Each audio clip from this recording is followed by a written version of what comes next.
to this first session of Zydus Academy.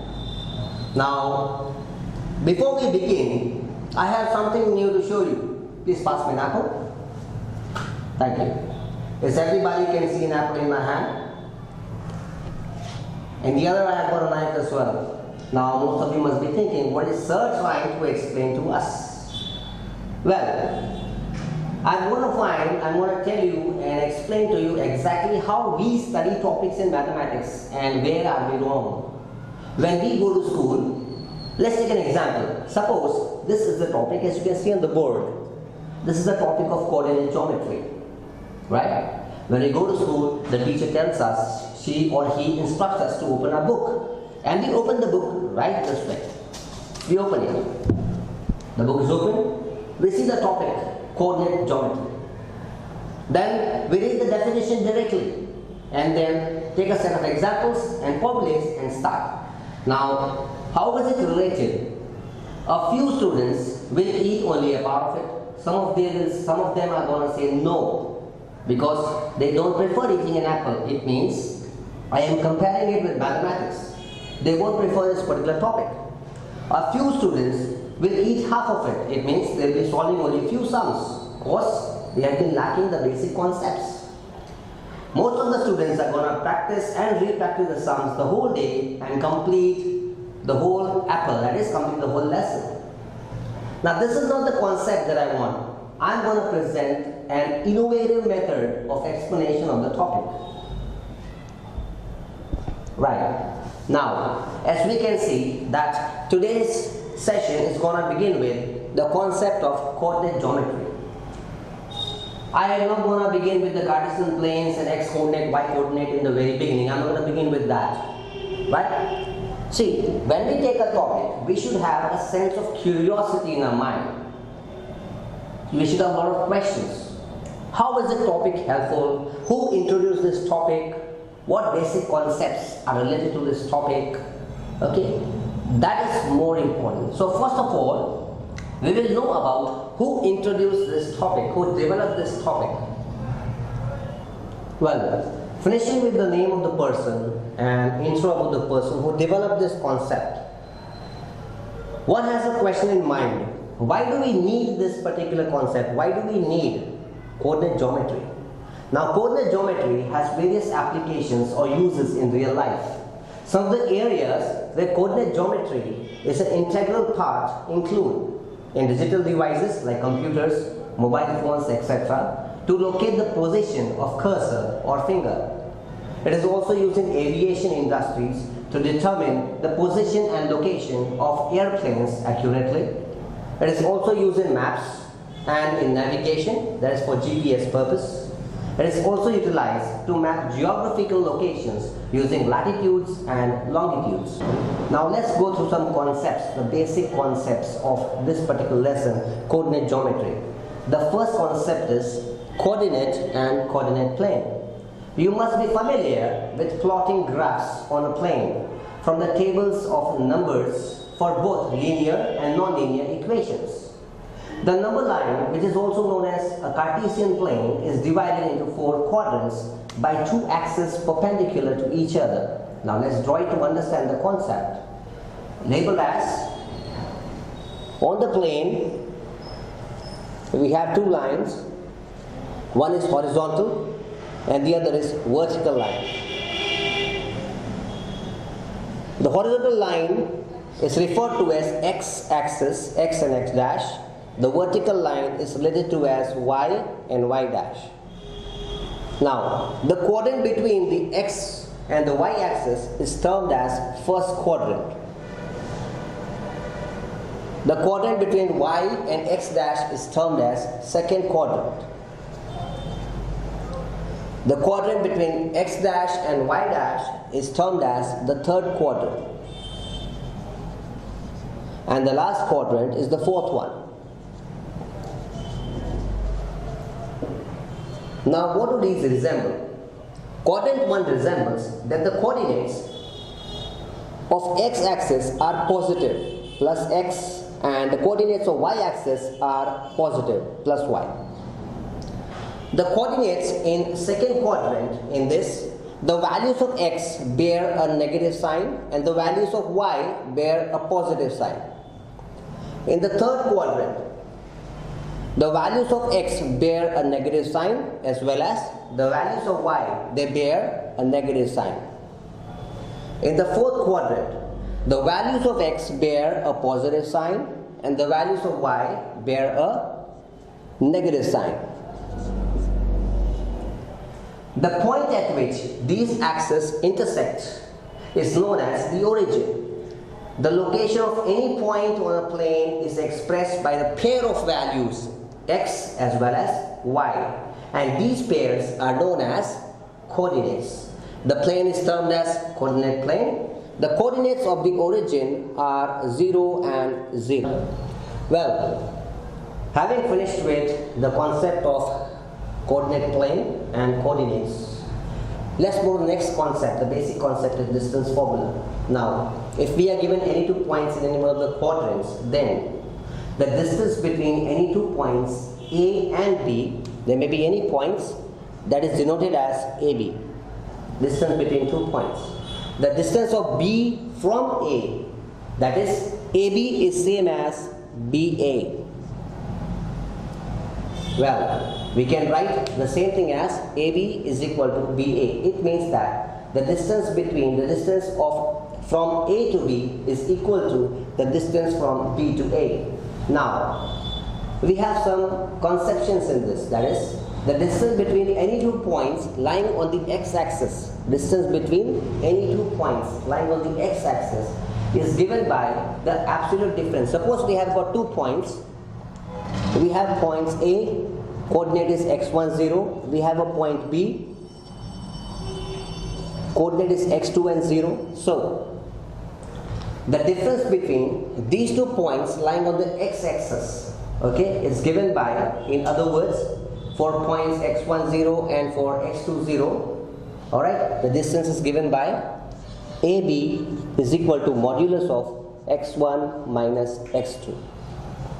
Well, similar to this, the distance between any 2 points lying on the y-axis, either on the positive or to the negative side, is given by the absolute difference between their y coordinates. That is, if the points are A, 0y, that is y1, and B, 0, y2, then the distance between these points, okay, is given by the formula AB is equal to absolute value of y1 minus y2. Okay, now let's move further to the modified formula of distance. The distance between any 2 points in the Cartesian plane, as I'll draw it in front of you and explain it to you. Suppose we have got 2 points on this plane. Point P is somewhere here. Let this point be P, x1, y1, and let this point be Q, x2, y2. Well, when I join these points, so the distance between these 2 points, D, that is, I'll be writing the value as PQ. The distance between these 2 points, okay, the coordinates are, for point P is x1 and y1, for point Q is x2 and y2. So the distance is found out by the formula PQ is equal to under root of x1 minus x2 whole square plus y1 minus y2 whole square. So this is the distance formula that we are going to utilize to find the distance between any 2 points given in the Cartesian plane. Well, relating to distance formula, we have just finished. If we have 2 points, then the formula to be used is AB is equal to x1 minus x2 whole square plus y1 minus y2 whole square. These are actually the coordinates of point A and point B. The second case, if a point is given and you are supposed to find the distance from the origin, if you see here, then the coordinates of origin are 0 and 0. So if you are asked to find the distance between origin and a given point, then the formula will be distance OP is equal to A square plus B square. Now third case, if you are given a point on the x-axis, as you can see here, point P is given on the x-axis whose coordinates are a and 0. If the distance is asked from the origin, then the formula of this is OP is equal to A units. On the other hand, if there is a point on the y-axis, the coordinates of this point P are 0 and B, and you are asked to find the distance from the origin whose coordinates are 0, 0. Then the distance of origin and the point on the y-axis is given by the formula OP is equal to B units. Well, let's study further with the topic of properties of distances. Now, till now we read about 2 points. Suppose if we are given any 3 points A, B and C along with the coordinates, then when I find the distance between 2 points A and B and I find the distance is greater than 0, it means it has a positive value. So the distance is non-negative. Second, if I find the distance between 2 points A and B and I get the value as 0, this is possible only if both the points are at the same point, that is, they have the same coordinates, if A is equal to B. When I evaluate the distance between point A, B and C and I get these values, that is AB plus BC, that is the distance between these 2 points and those 2 points, and the value of that is greater than the distance between point A and C, then all the 3 points are considered to be non-linear. Now the concept of non-linear means they do not lie on the same straight line. Well, the next concept. If you find the distance between these 3 points and you find that the distance between AB plus the distance between BC is equivalent to the distance between point A and C, then it means that all the 3 points lie on a straight line and they are co-linear. Now, moving to the next concept in the lesson that we are going to study. The concept is, using distance formula, how can we identify which figures are formed? We'll be given a set of coordinates to us and then we are supposed to solve the distances using those coordinates and then find out. So, find out which figures are formed. So here are some formations that I have got for everyone. As you can see, the first one, the 4 coordinates of a square are given, and when you find the distance between AB, BC, CD and DA, and then when you get the answer and you find that the distance between the points AB is equal to BC is equal to CD is equal to DA, it means that the figure formed using distance formula is a square. Let's move ahead. You see a rectangle here.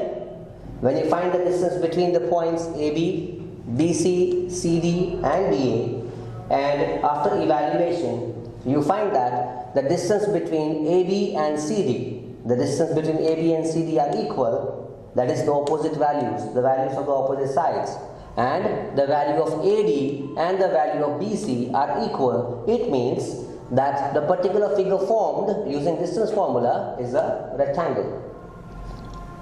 Further on, we have an equilateral triangle. Now as we know, equilateral means having all the 3 sides equal.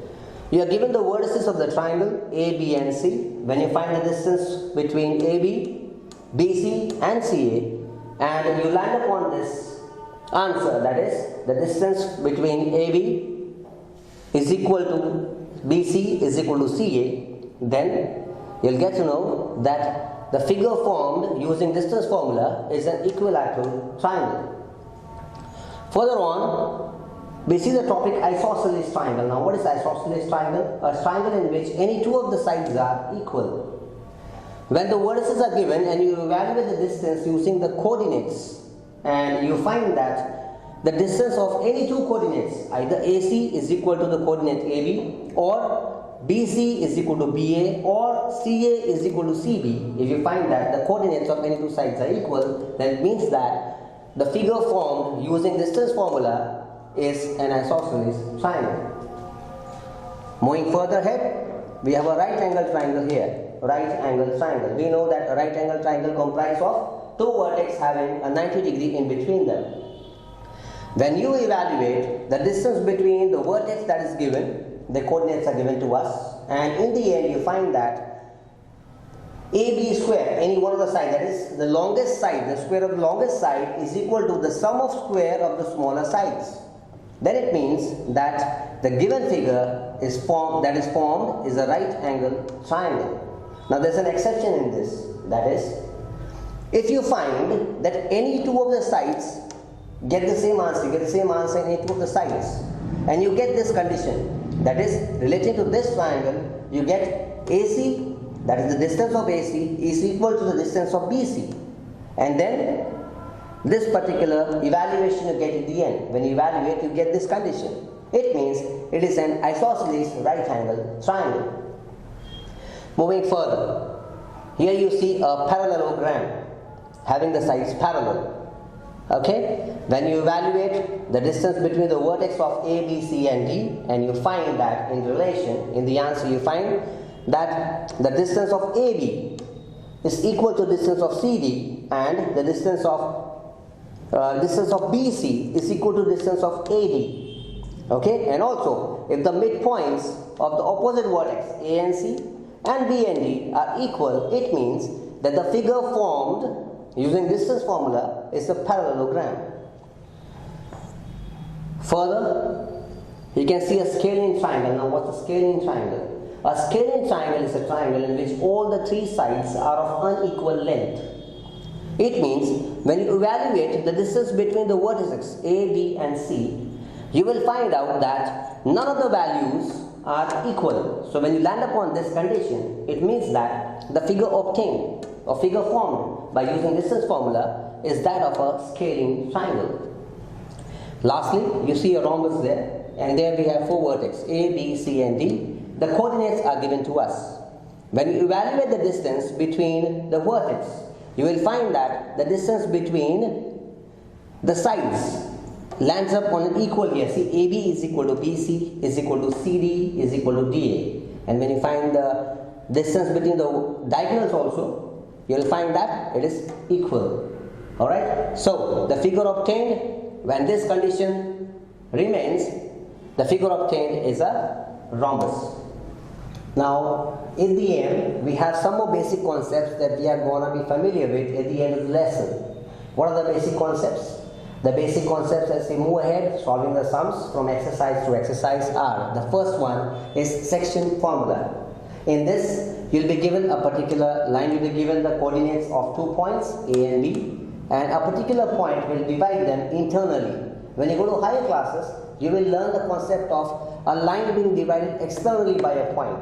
We don't need to be concerned about the concept now. We have to concentrate here. You can see the coordinates of point A, x1, y1. Coordinates of point P that divides the line segment. The coordinates are x and y.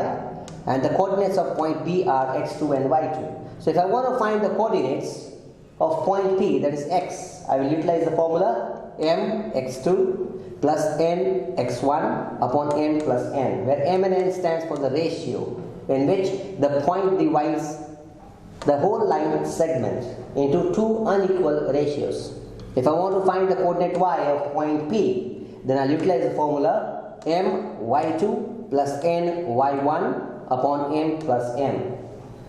Moving ahead, we have a midpoint formula. As you can see the word midpoint. Midpoint means the point divides the line segment into two equal ratio, 1:1. It means the value of m and n are equal. Now if you want to find the coordinates of point P, that is x and y for this line segment, then the formula utilizes P of x is equal to x1, the coordinate of A, x2, the summation of both upon 2. And for the coordinate y, you will have P of y is equal to y1 plus y2 upon 2. Let's move ahead to the next concept.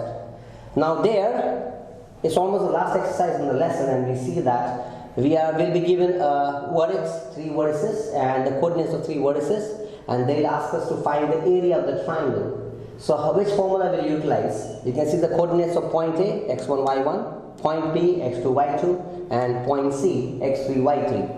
So the formula to find the area of triangle will be half in bracket x1 In brackets then, y2 minus y3 plus x2, that's the x coordinate of vertex B, y3 minus y2 plus x3, that's the x coordinate of point C, vertex C, y1 minus y2.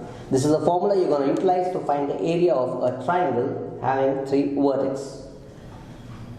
Last but not least, the last concept that we're going to have is we'll be given a quadrilateral. Quadrilateral in the sense if we have more than 3 sides in a given figure and we'll be given coordinates.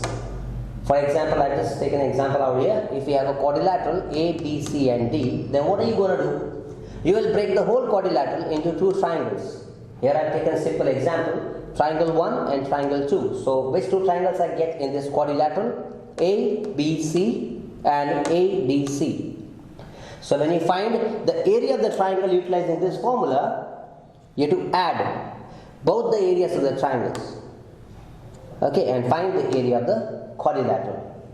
Well, this is it for today.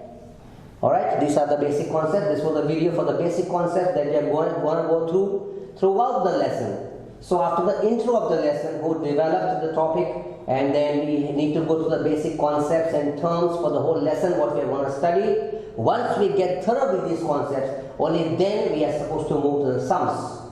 Thank you. In the next video, we'll move along with the exercises.